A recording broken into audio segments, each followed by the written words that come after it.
Guys, ngomongan. Cowok, cewek, yang penting subscribe. Dar. Kalau enggak, ntar digigit cacing. Oke, dadah, assalamualaikum.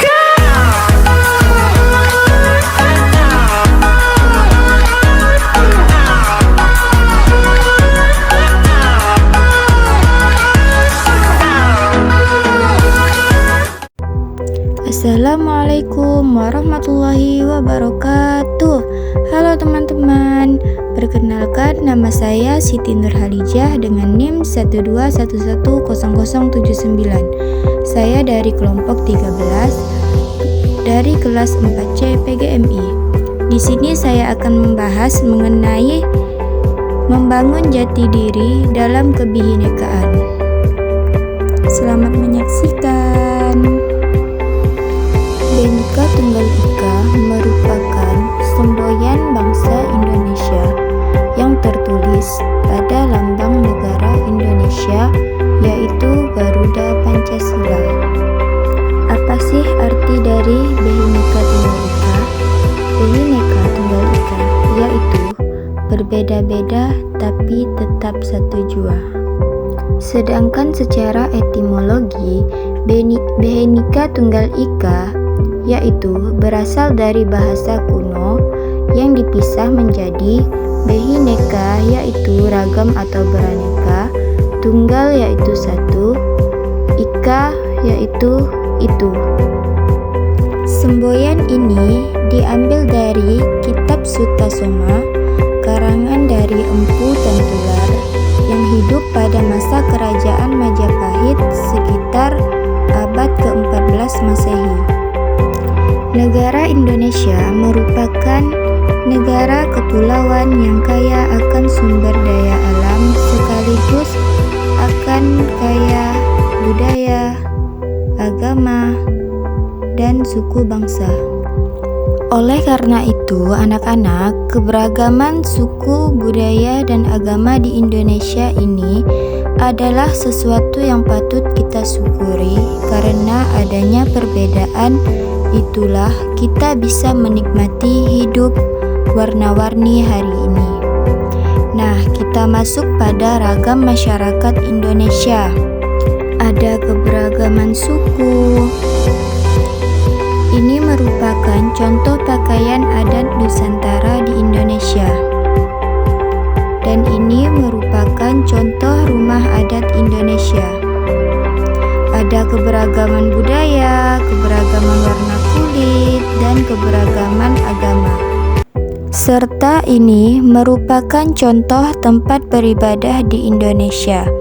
Nah, keberagaman itulah yang dinamakan Bhinneka Tunggal Ika. Nah, sekarang Ibu akan menjelaskan mengenai contoh sikap dan perilaku yang menjaga dalam kebinekaan Tunggal Ika. Yang pertama, dalam lingkungan sekolah yaitu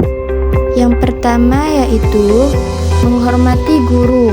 Nah, jadi anak-anak Ibu harus menghormati guru-guru yang ada di sekolah, mau itu ibu guru atau bapak guru. Nah, yang kedua yaitu saling tolong-menolong tanpa memandang perbedaan masing-masing.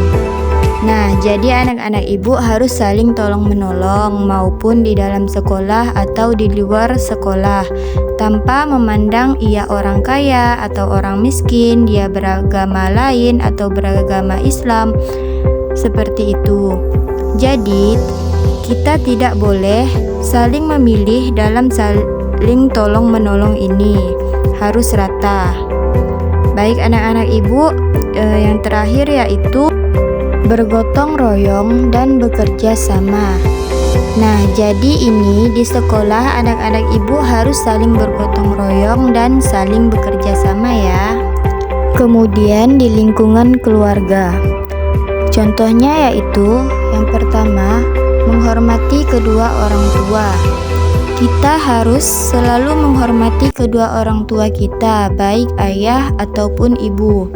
kita tidak boleh melawan karena sukses seorang anak itu kuncinya terdapat pada kedua orang tua. Baik anak-anak ibu, pasti kalian paham kan?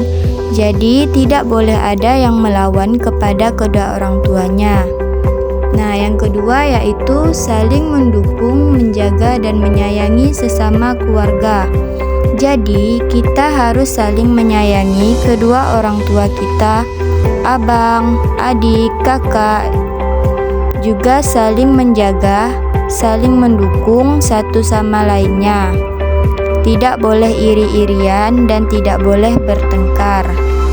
Nah, yang terakhir yaitu tolong-menolong dalam mengerjakan tugas rumah tangga.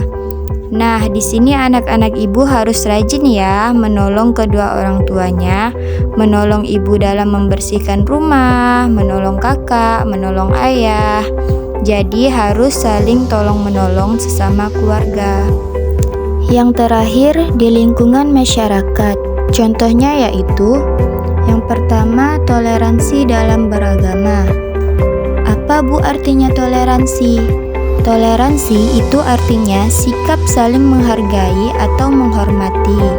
Jadi, anak-anak ibu harus menanamkan sikap toleransi dalam diri, bukan hanya dalam lingkungan masyarakat, tetapi juga di lingkungan sekolah.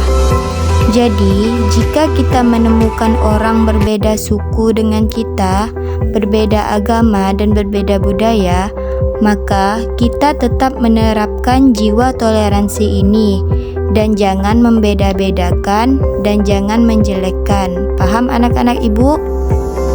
Nah, yang kedua yaitu hidup rukun dengan tetangga. Pasti anak-anak ibu punya tetangga bukan? Nah, jadi kita harus baik dan ramah kepada tetangga kita, jangan sombong dan jangan bertengkar. Kita harus saling tolong-menolong dan rukun dengan tetangga kita. Nah, yang terakhir yaitu menghindari perkelahian atau pertikaian yang akan merugikan diri sendiri dan orang lain. Nah, jadi anak-anak ibu tidak boleh berkelahi, mau di dalam masyarakat atau di sekolah ya. Jadi harus akur-akur, tidak boleh bertengkar karena itu akan merugikan diri sendiri dan juga bisa merugikan orang lain. Jadi tidak boleh ya.